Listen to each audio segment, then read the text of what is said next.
Hello, Lost Creek. What do you mean we don't own our building? I've been asked that question so many times when people first hear of something called the trust clause. The present division among the people known as Methodist originally rose over disagreements regarding human sexuality. But as that disagreement has proceeded, the topic of the trust clause has steadily risen to become by far the most dominant point of contention for those who wish to disaffiliate from the United Methodist Church. Many of us have seen, and sadly some have even experienced, that even the most amicable divorce can suddenly spiral to fisticuffs when it comes time to decide who gets the house, how the bank accounts will be divided. Well, there are those who say, I want to leave the United Methodist Church, and I want the house. The trust clause is a phrase to be found in all legal documents, specifically deeds pertaining to the property and assets of a local United Methodist congregation. The trust clause states that all property and assets of a local United Methodist church are held in trust for the benefits of the entire denomination. Specific wording of the trust clause depending on what type of property it is, whether it's a place of worship or any other type of facility, is found in the Book of Discipline, and you can look that up if you're interested. The trust clause itself dates all the way back to John Wesley in the 18th century. As the Methodist movement began to grow and expand, they began to acquire property.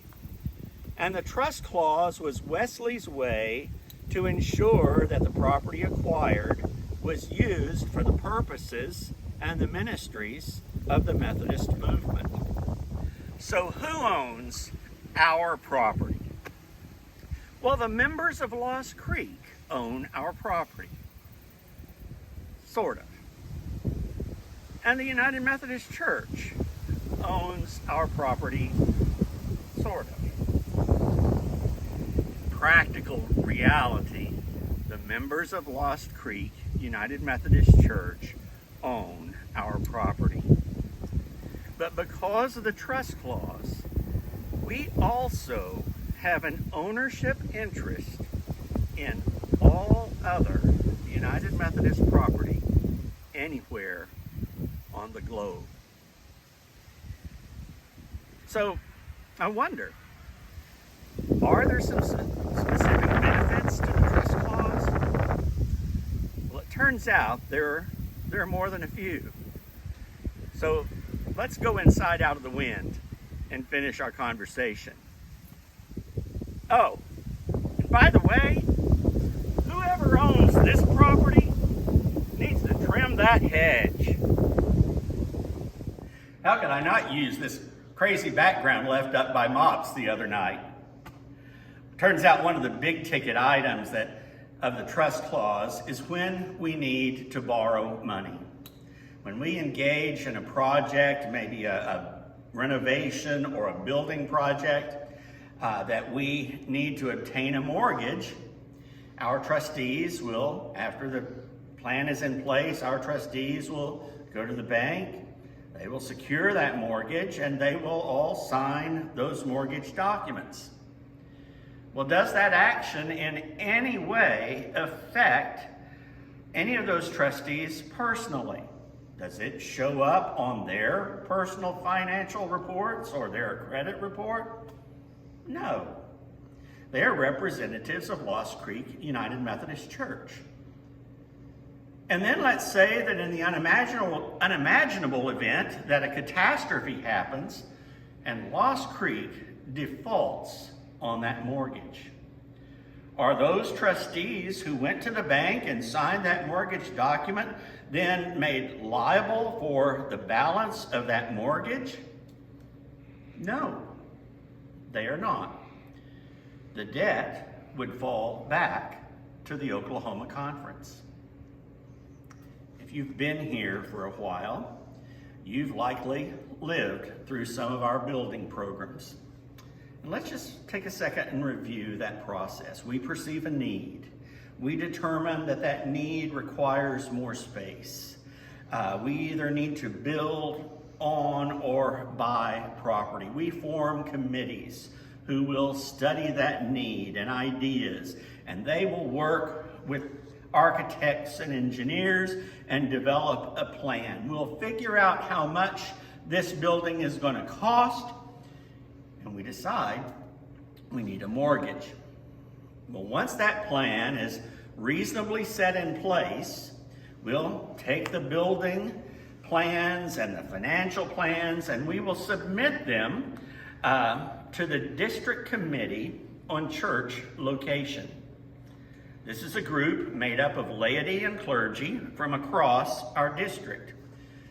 Lost Creek representatives will make our presentation, we will state our case, and they will give their approval for proceeding with our plans. Now why? Why would we offer this to people who aren't directly involved in our congregation? Why would we submit these ideas to them? Well, because the trust clause, while we have full control and practical ownership of our property, we also have accountability to the United Methodist Church. I have a story.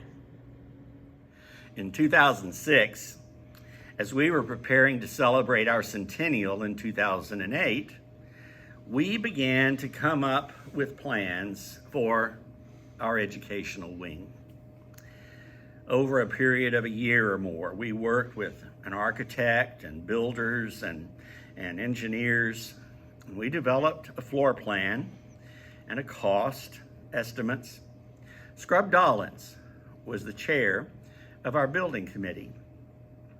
When we reached the critical point, Scrub and I charged off to present our plans to the District Committee on Church Location. And they said no. They said no. This was supposed to be a rubber stamp deal. How do they say no? Well, actually, they expressed the opinion that the floor plan that we presented to them was more like a church building of the mid-20th centuries. It was the same size as what we have, but with the central corridor and hall and rooms opening on either side. And they knew Lost Creek. And they knew Lost Creek as a forward-thinking, creative, growing congregation. And they expressed the opinion to us that the building that we were proposing was equipping a church of the past. And they doubted whether it was really the facility that a church like Lost Creek needed. Well, after some discussion, they did say that they would actually approve those plans if we insisted. But they asked us to indulge them and give them a few weeks and come back and do some more thought. So Scrub and I came home. We licked our wounds. And in a few days, we picked up our pencils and started sketching and drawing again. And in that process, we moved away from a central corridor with rooms opening off of either side and developed this wonderful space that we now enjoy. Was that a tough meeting to attend? Yeah. But boy, am I thankful for the insight of the District Committee on Church Location and their accountability for us. Well, The next thing we do is we schedule a charge conference now. We have our plans, we have the cost estimate, we have the concepts in place, and we schedule a charge conference for final congregational approval. And our district superintendent will chair that conference. So why does the DS, representing the conference, why are they so integrally involved in this process? Well, because they have skin in this game too.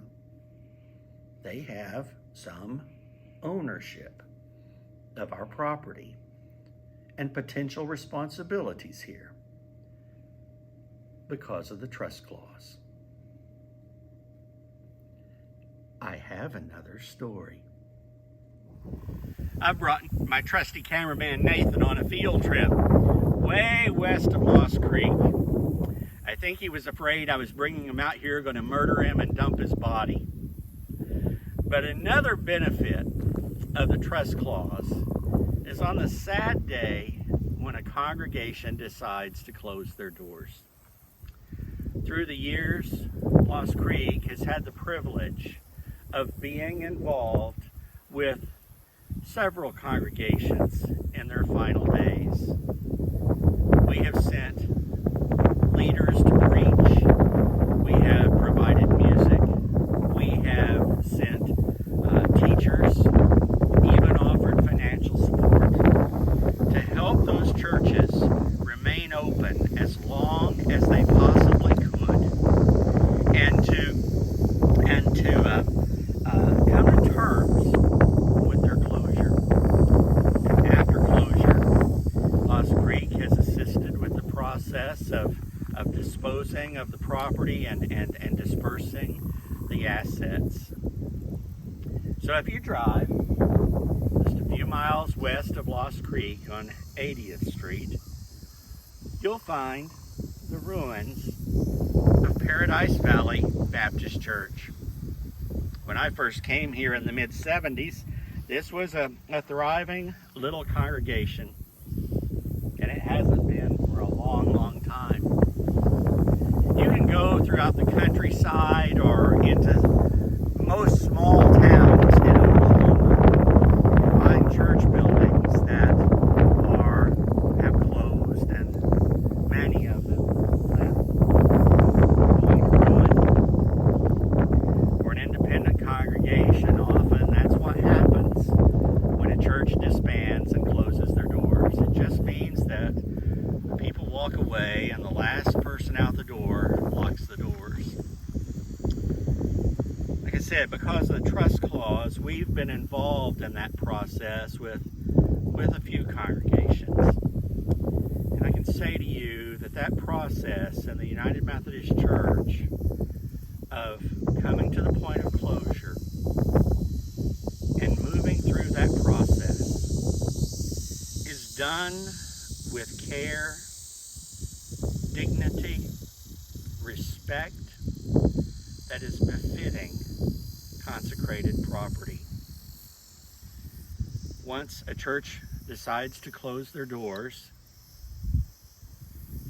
and for a United Methodist Church, the vast majority, in fact, all of the churches that Lost Creek has assisted through this process, their property has been successfully transitioned into another purpose, oftentimes into another ministry purpose within the community. Once the properties are all sold, the funds remaining are divided equally between the district where the church was and the Oklahoma Conference.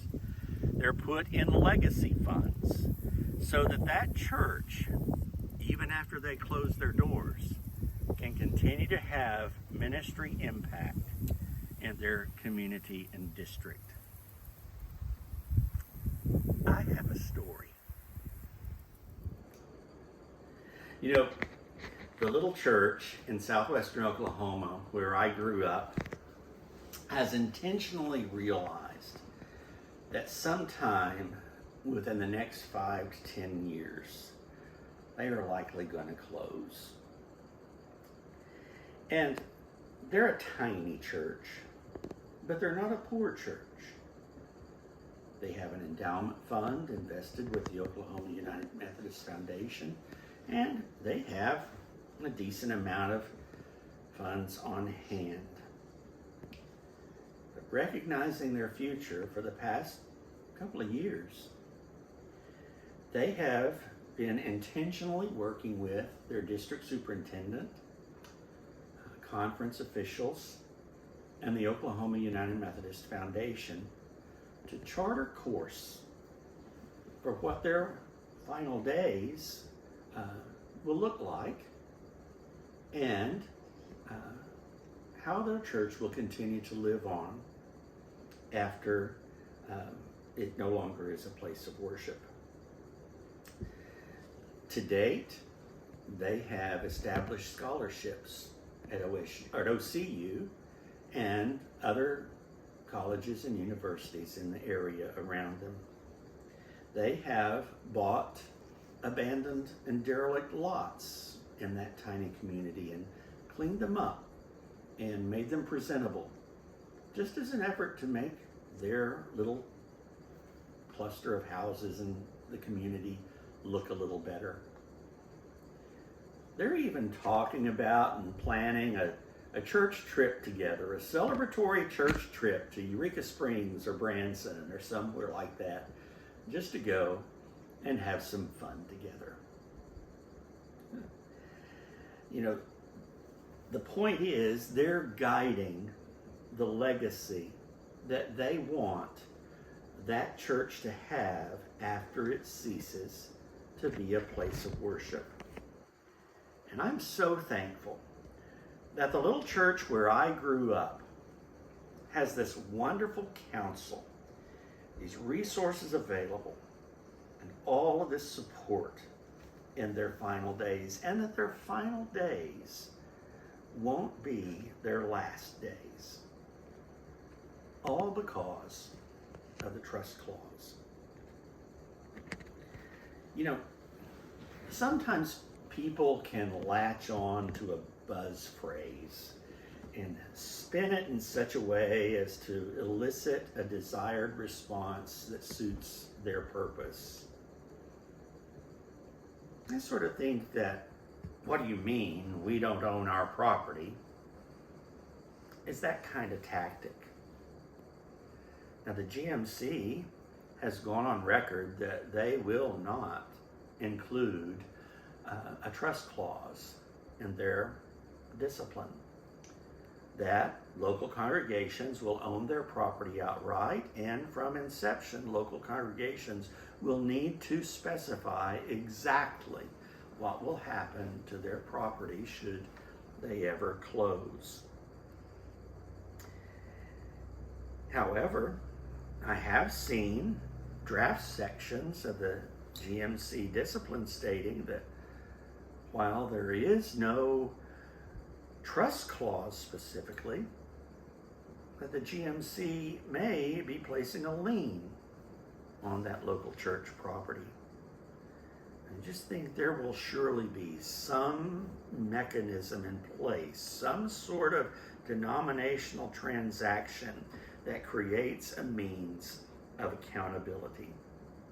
Now, certainly an independent congregation would not have any of those resources and would be left to their own devices. My friends, I've just seen too many benefits, these and even others that I've not mentioned, of the trust clause, that it's pretty hard for somebody to get me to rise to the bait about property ownership. Thanks for listening today. And before I conclude, I want to say something about the next video. The next video, we have 2 more left, and the next one is my favorite. I've titled it Freedom, and I hope you'll find some time to listen.